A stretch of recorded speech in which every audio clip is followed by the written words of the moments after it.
Muito boa noite a todos. É um prazer estar aqui com vocês. A gente realmente já é da casa, né? Muito gostoso já ser de tantas casas. A gente realmente vai fazendo uma proximidade interessante com as pessoas. Os antigos falavam que para um casamento, saber se o casamento deu certo, tem que comer um saco de sal, né?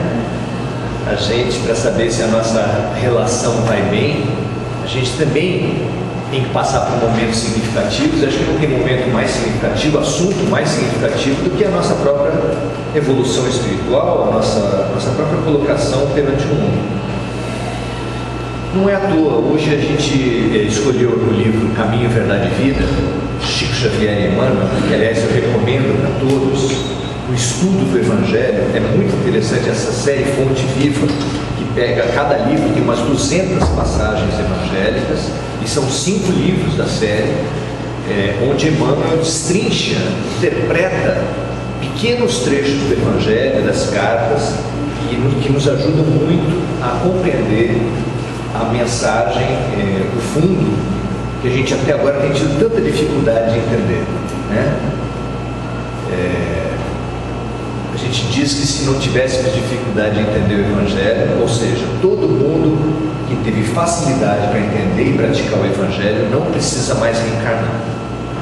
Ou seja, bom para eles, né? Para nós que estamos aqui quer dizer alguma coisa.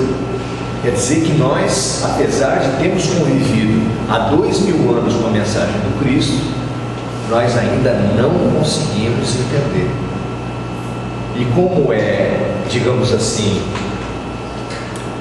a prova de recuperação na nossa escola, daqueles que foram mal no primeiro bimestre, no segundo, no terceiro e no quarto, eles deram uma prova de recuperação, mostra-se muito importante nós fazermos então uma reflexão sobre essa relação. O pessoal fala aqui, quando um casamento chega a um certo ponto crítico, que precisa fazer uma DR, né? Discutir uma relação. Eu acho que nós estamos precisando fazer uma DR com Jesus, discutir a nossa relação com Jesus. E a gente vai usar essa metáfora, que aliás foi usada muito nos evangelhos, que eles comparam muito a chegada de Jesus a um casamento entre o céu e a terra, entre nós e Deus. Então a gente usa essa metáfora da relação conjugal, da relação afetiva, para realmente tentar entender como é que está essa nossa relação com Deus. Afinal de contas, na aproximação entre homem e mulher, entre dois cônjuges, entre duas pessoas que se interessam, geralmente a questão da aparência ela é muito importante, né? Teve um poeta muito conhecido no Brasil que falou que as feias me perdoem, mas a beleza é fundamental. A aparência é muito importante. Na nossa relação com Deus, a aparência também tem sido muito importante. Já lá no interior, eu não sei se vocês já ouviram essa expressão, mas o pessoal usava roupa de ver Deus. Vocês já ouviram falar dessa expressão? As pessoas iam lá no domingo, nas missas, e usavam uma roupa especial. A aparência era muito importante. Hoje em dia, você percebe em algumas religiões, inclusive cristãs, uma preocupação muito grande com a aparência. Por exemplo, para algumas pessoas, para algumas religiões, a virtude da mulher é determinada pelo tamanho do cabelo, pela altura da saia. Tá bom, cada um acredita no que quer, mas é só para mostrar o quanto a aparência, que às vezes é tão importante na primeira aproximação homem e mulher, mas que não pode ser só isso. Concordam comigo? Para algumas pessoas isso é não só importante numa aproximação, mas fica sendo a relação toda. Uma relação toda baseada na aparência, se a aparência piora e cá entre nós, a velhice chega, né? Por toda a guerra que as pessoas fazem, não tem jeito. Diz que a única receita segura para não envelhecer é morrer antes. Como acho que ninguém quer seguir essa receita, então vamos deixar, né? Então vamos envelhecer mesmo. Mas envelhecendo, a aparência piora, e uma relação baseada na aparência vai se mostrar fraca, vai dar ensejo a escapadas, a relações, a traições, que são uma das grandes fontes de problema conjugal em todos os quadrantes. mas a aparência é realmente o primeiro momento. O segundo momento importante da aproximação é a palavra, a famosa cantada, né? A palavra é muito apropriada, é um mecanismo mesmo de aproximação entre duas pessoas que se interessam uma pela outra. Mas o que se fala na primeira aproximação por palavra é sempre verdade? Nossa, você é a mulher mais bonita dessa sala. É sempre verdade? Às vezes, e muitas vezes, a cantada é um exagero, é falar o que o outro quer ouvir, não é isso? É conversa de vendedor. Ou seja, de novo, uma postura superficial e que não se sustenta se for a base de tudo. E tem muita gente, e a gente só pode respeitar a forma de se relacionar de cada um, mas que dá muita importância para a palavra, para a declaração. Eu tive um tio que ficou muito famoso durante 15 minutos, aquelas fama curta, porque no aniversário de casamento dele, ele foi um dos primeiros, lá, sei lá quantos anos, mais de 20 anos atrás, que colocou um outdoor comemorando o aniversário de casamento, fazendo uma grande declaração de amor. Para muita gente, isso é prova de amor. Você falar eu te amo é uma coisa absolutamente fundamental. Ok, a gente não quer diminuir a prática e a crença de ninguém, mas será que só a palavra ela é suficiente para atestar alguma coisa? Não, precisa do presente também. Logo depois do Dia dos Namorados, eu sei porque eu sou assistente social, né? Junta a mulherada e começa a fazer uma avaliação e faz um ranking dos maridos. Em primeiro lugar, o marido que deu um anel de brilhante. Está raro, hein? Depois, em segundo lugar, aquele que deu um vestido. Em terceiro lugar, aquele que deu um liquidificador. Em quarto lugar, às vezes fica, ou terceiro ou quarto, fica aquele que deu flores. E em décimo primeiro lugar, fica aquele que nem lembrou do Dia dos Namorados. Isso acontece, viu, gente? Inclusive no meio espírita, né? Tem alguém me dedurando. Então, é claro que a declaração não é suficiente, é claro que toda declaração verbal que não se comprovar na prática, não adianta. Muitos, a gente assistente social, muito agressor doméstico, fala que bate na mulher por amor. Declaração é o mais importante ou é atitude? Também na nossa relação com Deus, o que a gente fala fica em segundo lugar perante o que a gente faz. Ah, quem está dizendo isso? Você? Eu não tenho estatura espiritual para falar nada. Jesus falou assim: nem todo aquele que disser Senhor, Senhor, entrará no reino dos céus, mas sim aquele que fizer a vontade do Pai.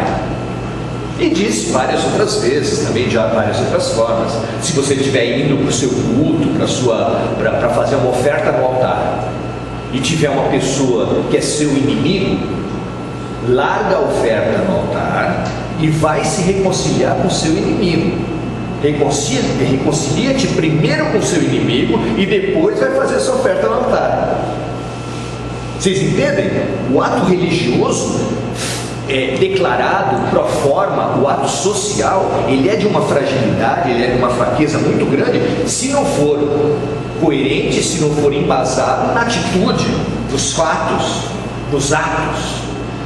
Isso serve tanto para a relação conjugal, homem e mulher. Hoje tem uma variedade muito grande, né? A gente já não sabe nem como falar o que é uma relação conjugal. Tem homem e mulher, homem, mulher, alguma coisa com alguma coisa, e vai por aí afora.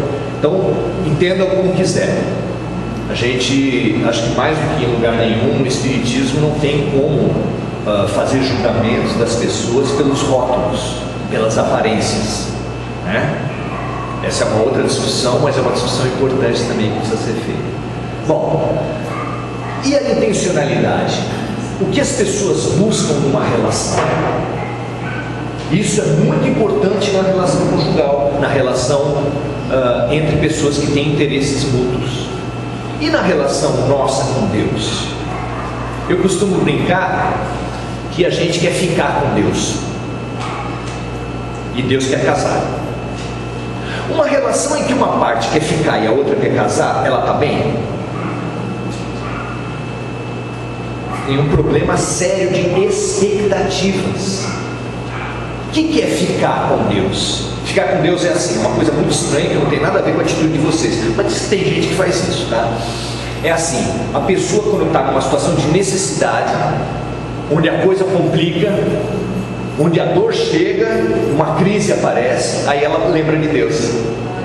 Eu sei que isso não tem nada a ver com vocês. A gente vem buscar Deus por uma questão existencial, a gente quer se realizar espiritualmente. Não teve nenhum problema que trouxe a gente até aqui, eu sei disso, imagina. Não tem que ter vergonha nenhuma, viu gente?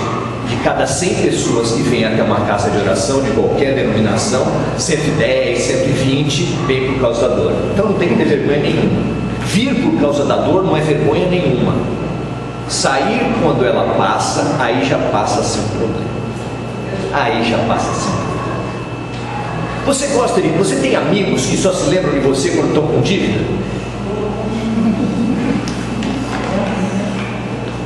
É bom ter amigo assim? Cunhado, cunhada.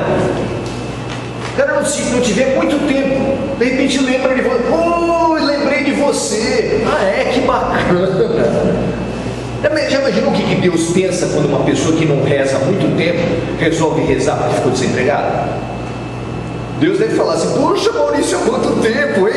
Ainda sabe fazer o Pai Nosso? Que maravilha, tá com a memória boa, hein? Que coisa linda. E nós, quando as coisas complicam, a gente se lembra de Deus. A gente se lembra de Deus em velório, a gente se lembra de Deus em cama de hospital.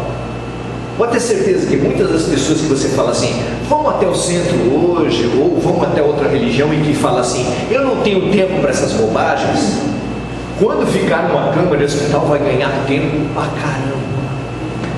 O cara vai ter muito tempo. Se tiver num quarto com mais pessoas, aí no dia seguinte, depois de dormir, não tiver uma cama vaga onde tinha alguém, e ele perguntar para a enfermeira assim, moça, cadê o vizinho dali? Ele vai pensar ou não vai pensar? Ele vai pensar na vida ou não vai pensar? Ele vai pensar em Deus ou não vai pensar?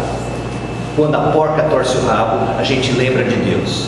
De novo, não é vergonha se aproximar de uma casa de oração quando as coisas complicam, já que todos nós viemos por isso. O problema é se afastar quando os problemas estão resolvidos. Depois surge um problema de novo, lembra de novo. Surge, soluciona, vai embora de novo. Isso é ficar. Eu sei que ficar na relação conjugal tem uma conotação mais sexual do que essa da dor que a gente faz, mas é uma comparação muito própria, porque Deus quer um casamento, Ele quer uma relação duradoura, Ele quer uma relação eterna com a gente, e não essa relação episódica, momentânea. E isso tem sido um problema nas nossas relações com Deus, um problema sério. Nós temos ficado há mais de 2000 anos e Deus chama a gente para casar, e isso tem sido muito complicado. Será que a gente já está disponível para casar? Será que a gente já está a fim de casar? Outra questão que complica muito as relações, que sempre complicou muito, a gente lembra daquelas novelas das 6, Escravizaura, aquelas novelas de época, que falam que os casamentos eram todos arranjados, né? Criança nasceu, vingou, porque há 200 anos atrás, 150 anos atrás, as crianças não vingavam. Passou um tempo, ela vingou, eu já chamo o meu vizinho e arranjo com ele o quê? O vizinho que tem uma filha, um bebezinho, já arranjo um casamento, vou fazer um arranjo, baseado no quê? No amor? Vocês nunca pensaram a relação semântica que existe entre matrimônio e patrimônio? Será que é só coincidência? Matrimônio é um binômio com patrimônio. Quando há interesses materiais, geralmente muitas relações acontecem. E isso não tem sido um problema do casamento? Muita gente tem opções religiosas por inércia, porque assim como os pais determinam o casamento dos filhos, ou determinavam há 2 séculos atrás, também a inércia familiar produz a nossa relação com Deus. O que você é? Aparece um cara do IBGE para perguntar para as pessoas qual a sua religião. Tem gente que fica numa dúvida danada, com aquela cara de interrogação. Olha, eu não sei, meus pais são católicos. E aí você, por inércia, é católico também, ou é espírita, ou é evangélico. Mas não é uma coisa que foi determinada por dentro, foi uma inércia familiar. E às vezes é por interesse também. Hoje em dia é muito comum você ter pessoas: essa religião é boa, depois que eu entrei nela já troquei de carro, fui promovido no trabalho. E aí você fala: pelo amor de Deus, você é cristão? Sou. Então o teu mestre é aquele que fala que ele mesmo não tinha uma pedra onde encostar a cabeça? E você está festejando a boa religião por ter levado o seu patrimônio? Tem alguma coisa que não está batendo na nossa relação com Deus, na nossa relação com Jesus. Aliás, tem muita coisa. E todo esse paralelo vai seguindo muito essa questão. Ok. Mas se a gente sabe o que tem complicado, o que tem comprometido, o que tem desviado a nossa relação com Jesus e com Deus, a gente deveria também se perguntar qual é a verdadeira relação com Deus.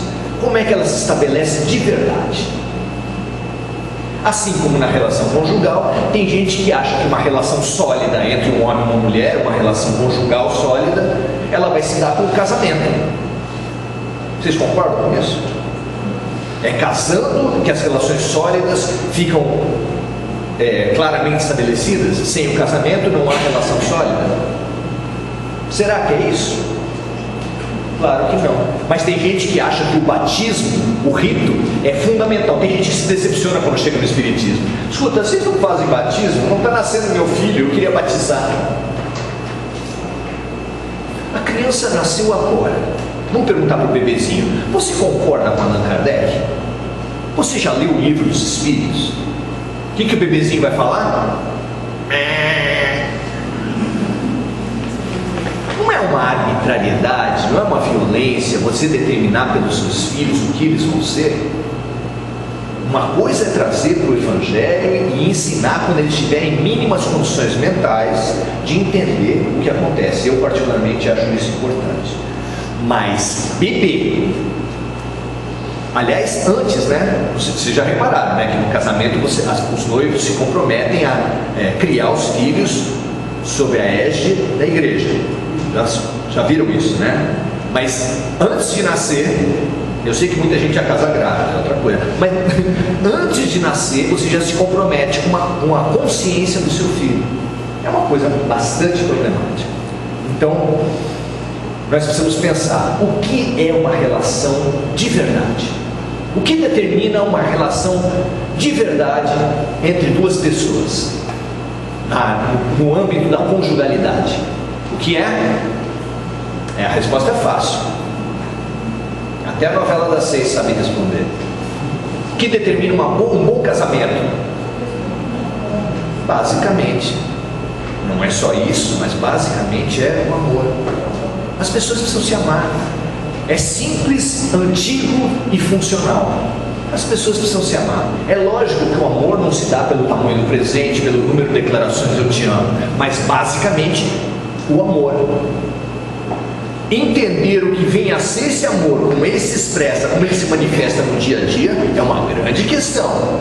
Mas é o amor que determina se uma relação tem consistência ou não tem. E com Deus, o que será? O que será que determina uma boa relação com Deus? Perguntaram isso para Jesus: mestre, o que determina? Mestre, qual é o maior mandamento? Quero uma pegadinha. Era uma pergunta extremamente difícil, feita para comprometer Jesus e condená-lo. Por quê? Porque é extremamente difícil numa terra que tinha 400 mandamentos religiosos, inclusive limpar o prato, o uso do sábado, uma série de mandamentos enorme, mas a começar pelos 10 mandamentos, é muito difícil você falar qual é o maior. Não matar, não cobiçar a mulher do próximo, não roubar, não prestar falso testemunho. O que é o mais importante? Pois é, vocês sabem o que vocês colaram, né? Mas Jesus não tinha o evangelho para colar. Como é que ele ia determinar qual é o maior mandamento da terra? É difícil. E ele falou: amarás o Senhor teu Deus de todo o teu coração, de todo o teu entendimento, com toda a tua alma. Mas há um segundo mandamento que é parecido com esse primeiro: amarás o teu próximo como a ti mesmo. Se tivesse que resumir em uma palavra o maior mandamento da terra, qual seria a palavra? Amor. Mas é um amor que bifurca em 3.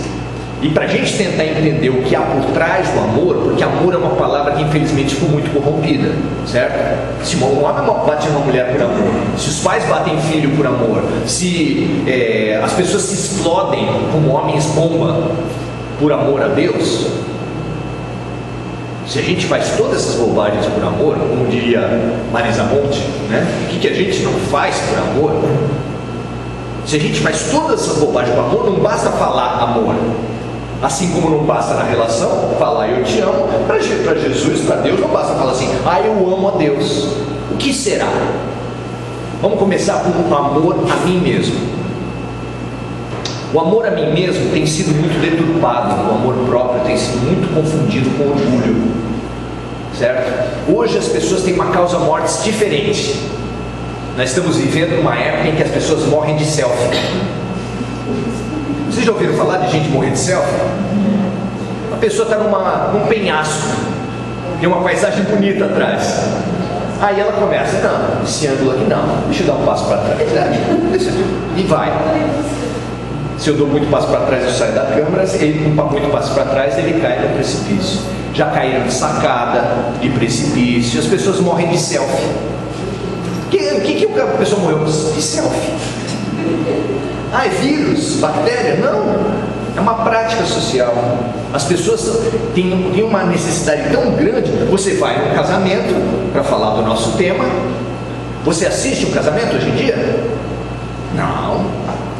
Você assiste costas e bundas de fotógrafos.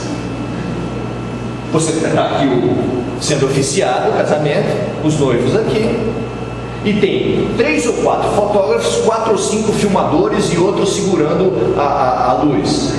Você fica assistindo quem tem as costas mais bonitas. Não, eu acho que aquele. Porque assistir mesmo, você só pega uma rebarbinha quando dá um intervalo entre um fotógrafo e outro. As pessoas vão em show.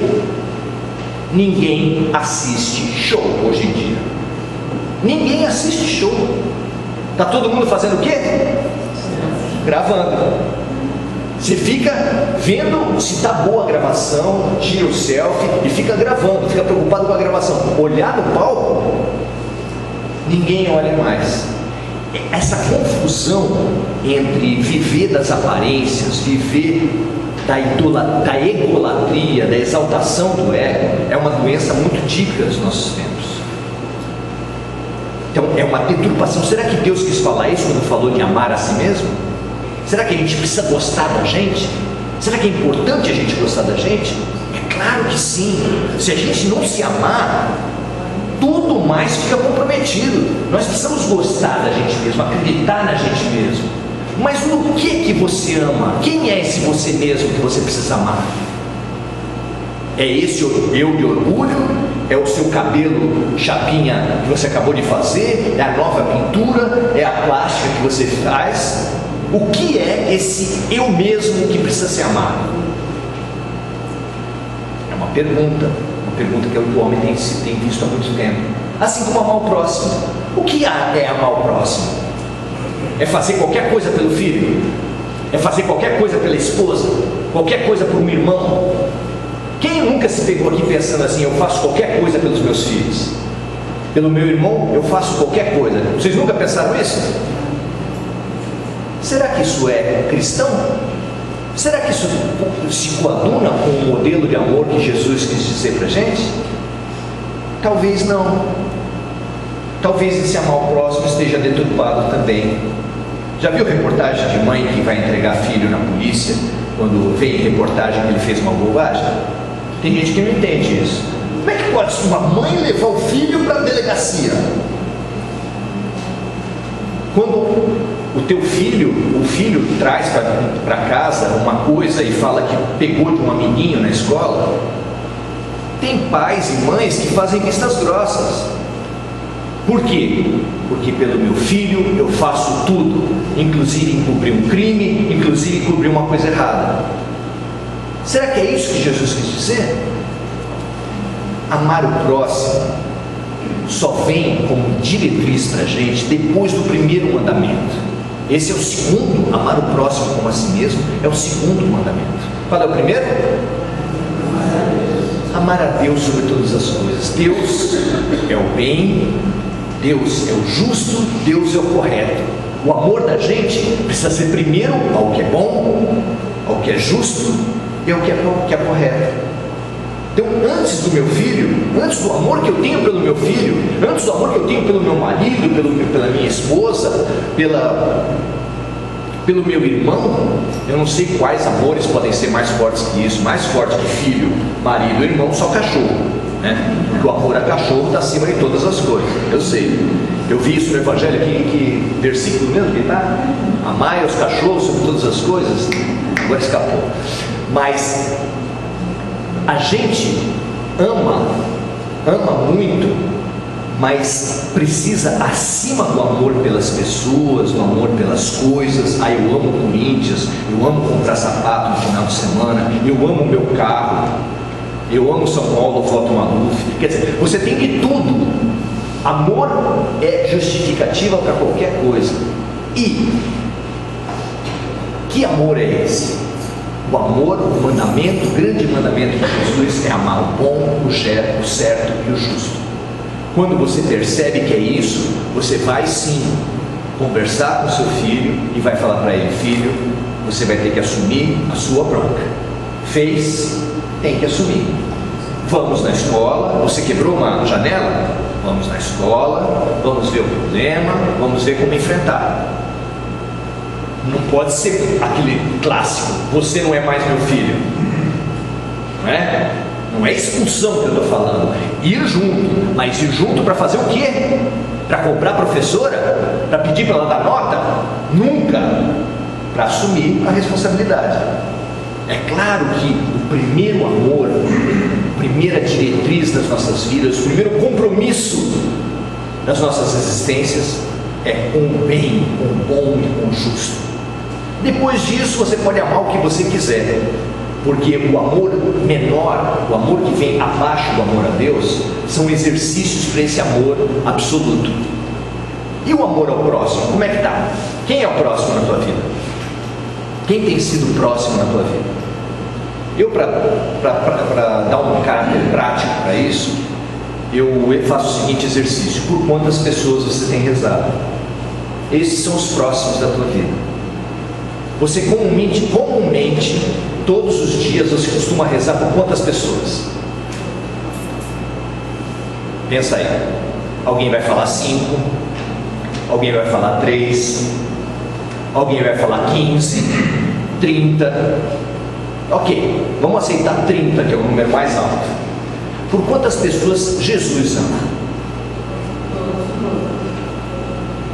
Todas, quer dizer 7 bilhões de encarnados. Como os Espíritos já falaram que tem cerca de 30 bilhões afetos ao planeta Terra, ele ama, pensa, trabalha e ora por 30 bilhões. A diferença matemática que tem entre o nosso amor e o amor de Jesus é 30, nós também 30 e ele 30 bilhões. Tem diferença? E tem a questão da qualidade também, a qualidade do amor. Porque a gente ama E ama para quê? Ama e faz o que com as pessoas? Ama o passarinho, coloco na gaiola. Amo o Jardim de Santos. Você já viu essa cena? Amo o Jardim de Santos. Aí vou lá com um saquinho plástico. Pior, vou com o meu saquinho plástico, dou uma olhadinha para um lado, dou uma olhadinha para o outro, abaixo como quem não está fazendo nada, porque todo mundo ajoelha no Jardim da Praia, uma coisa absolutamente comum, ninguém vai notar. Dou uma cavadinha,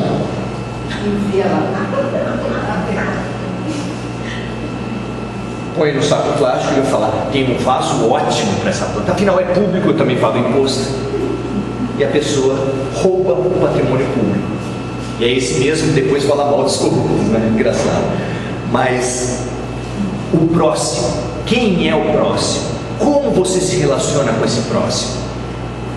É muito importante a gente entender isso, para entender e depurar, tirar as distorções do amor a si mesmo, que deturpado vira egoísmo, tirar as deturpações do amor ao próximo, que é eu faço tudo por quem eu amo, que é uma deturpação, para a gente chegar no amor universal de Jesus Cristo. O nosso é um amor de ceguinha, né? A gente pede pelo nosso time. É uma coisa impressionante você fazer uma oração pelo seu time, né? Se começa o jogo de futebol, está num gol, um goleiro ajoelhado, com os 2 dedos para cima, rezando, pedindo o quê? O outro está pedindo também alguma coisa. Como é que Deus fica? Deus é palmeirense, santista, corintiano? O que vocês acham? Complicado. Então nós precisamos aprender a depurar, a limpar a nossa relação com Deus. Assim como na BR, a gente precisa achar todos os fatores que foram comprometedores da relação conjugal, a intencionalidade, o interesse, o excessivo valor das aparências. Tudo isso que a gente falou aqui precisa ser limpado. Se você teve uma relação em que isso ficou muito forte, às vezes a gente só vai descobrir depois. Você vai precisar identificar esses problemas e trabalhar essas questões, às vezes com a ajuda de um psicólogo. Nós estamos aqui para tentar fazer essa DR, para tentar limpar essa relação. Sabe por quê? Porque nós estamos à beira da separação. A nossa relação com Jesus está à beira de uma separação. É uma questão de décimo de segundo, se você for comparar o tempo que nós temos com relação ao tempo que nós já tivemos. O Homo sapiens na Terra tem uma idade estimada pela ciência de 40 mil anos. Nós já vivemos a primeira fase da Terra, porque como videogame, os planetas têm fases também. A primeira fase, segundo o que os espíritos já informaram para as pessoas, está lá na codificação, Allan Kardec, que a primeira fase como humanidade é a fase de planeta primitivo, depois mundo de expiação e provas, e depois mundo de regeneração. Nós já passamos pela fase de planeta primitivo, e quando a gente estava passando para a fase de mundo de expiação e provas, onde a gente iria receber de volta todas as bobagens que a gente fez no primitivismo, nós recebemos um aporte de pessoas de outros mundos. Como é que eu sei disso? Tem vários livros que falam a respeito disso. Você tem alguns clássicos, Exilados de Capela, e o clássico dos clássicos, que é A Caminho da Luz, por Emmanuel e Chico Xavier. Há muitas moradas na casa do meu pai. Nesse universo, meu Deus, tem inúmeras comunidades planetárias habitadas, isso é evidente. Se tem disco voador, não tem OVNI, não tem, não vamos entrar nessa discussão. Mas que no universo todo tem milhares, sei lá quantos planetas habitados, é claro que tem. E a coisa, vamos chamar assim, a evolução funciona como uma escola. Uma turma que é montada no início do ano, ela é montada só por quem foi promovido do ano passado? Ela junta quem foi promovido do ano passado com quem? Com quem repetiu de ano. Aí você monta uma turma e essa turma vai estudar. Vocês já ouviram falar de um livro que foi clássico da literatura, né, dessa área de culturas antigas? Erich von Däniken, Eram os Deuses Astronautas? É um clássico, vendeu muito, inclusive recentemente ele teve aqui já velhinho, nunca vendeu tanto livro quanto aquele. Ele perguntava como foi possível o homem sem caminhão, sem helicóptero, sem estrada, fazer uma pirâmide do Egito, carregando 20 blocos de 20 toneladas de pedra. Se hoje fosse dado todo o dinheiro do mundo para um engenheiro construir aquilo lá, sem nenhum veículo e sem nenhuma estrada, você acha que ele conseguiria? E como é que eles conseguiram? E aí pergunta ele, seriam os deuses astronautas? Seriam os deuses que... Porque os grandes líderes, os grandes engenheiros, os grandes faraós do Egito foram deificados, foram transformados em deuses, né? E aí ele pergunta, será que esses deuses que eram tão mais capazes que qualquer outra pessoa seriam astronautas, seriam vindo de outros planetas? E os espíritos responderam não para von Däniken, mas para todos nós, para a alma, porque é lógico que seja assim. Não é verdade que a humanidade regrediu, que nós perdemos conhecimento, que nós ficamos mais burros de lá para cá. O que aconteceu de verdade é que os espíritos que vieram degradados de outro planeta, eles tinham altíssima inteligência, mas no aspecto moral muito baixo, ou no mesmo ou igual nível dos nativos aqui da Terra. E aí quando eles foram se juntar, aconteceu o mesmo que acontece em uma classe quando junta repetente com promovido. O que acontece? O repetente já ouviu toda a lição, daí começa a professora da lição, o repetente fala assim, ah, mas isso eu já sei. Aí o que foi promovido, se for bem bocadura, vai falar, você sabe por que não passou de ano? O fato é que intelectualmente eles eram muito capazes, mas moralmente eles eram muito ruins. Pois de 7.000, 10.000, 15.000 anos antes de Cristo até agora, houve uma grande evolução do mundo como mundo de expiação e provas. E agora, precisamente nesse momento, nós estamos fazendo a transição de mundo de expiação e provas para planeta em regeneração. O que vai acontecer agora? A mesma coisa que aconteceu antes. Vai ter gente que vai ser promovida e gente que vai ser repetente. Ou seja, alguns de nós, certamente estamos em regime de pré-separação conjugal com Jesus, que é o governador planetário da Terra. Não vale a pena a gente fazer uma DR séria e discutir se ainda dá tempo de resgatar esse casamento? É isso que a gente está conversando aqui. Lapidar, entender um pouco mais o que Jesus quer da gente, o que é esse bem que a gente quer fazer. Eu sou um homem de bem, eu só faço bem. Será? O amor é a coisa mais importante para mim. Será? Que amor é esse que você tem praticado, falado e vivido?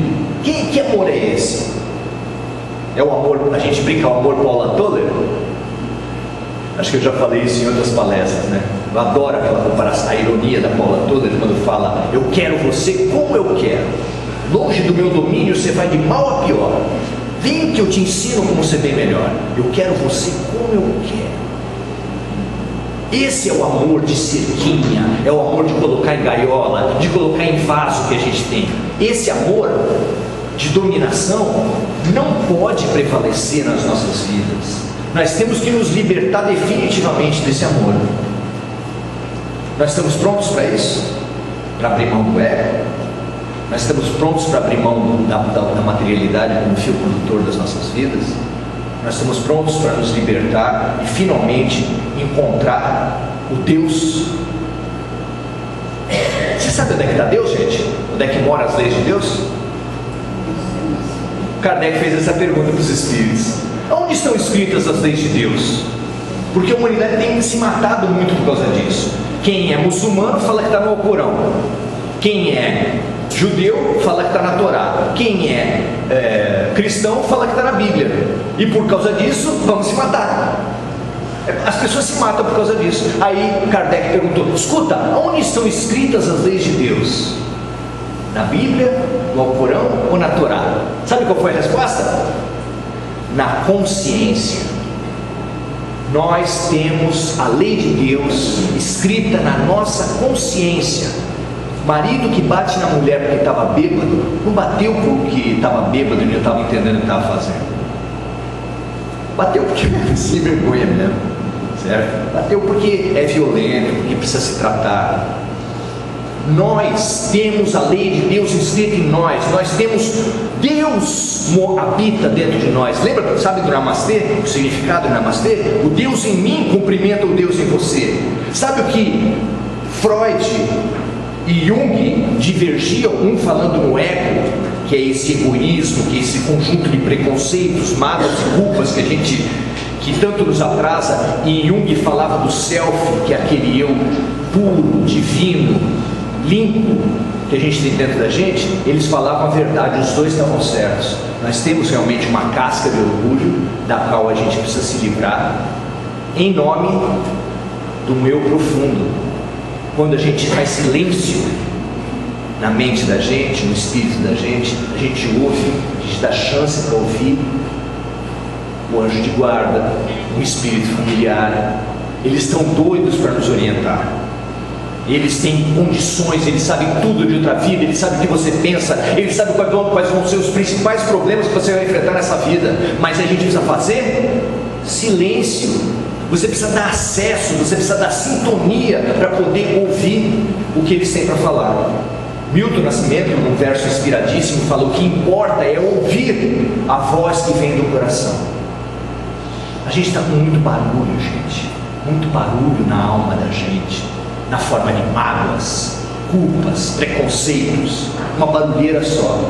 A gente precisa fazer silêncio na alma, e a gente começa a silenciar nossa alma com perdão, com arrependimento, dando chance para nascer de novo e fazendo silêncio mesmo. Oração, Jesus ensinou a fazer em silêncio. Meditação, os orientais ensinam a fazer em silêncio. Nós precisamos aprender a silenciar para ouvir a voz do coração. Ali estão os instrutores. Nós, entre nós, não temos capacidade de um ensinar para o outro, porque somos um colega de classe, ninguém sabe.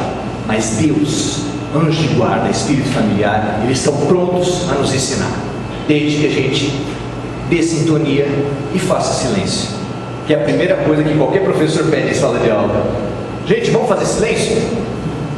É isso que o professor está pedindo dos alunos. Obrigado.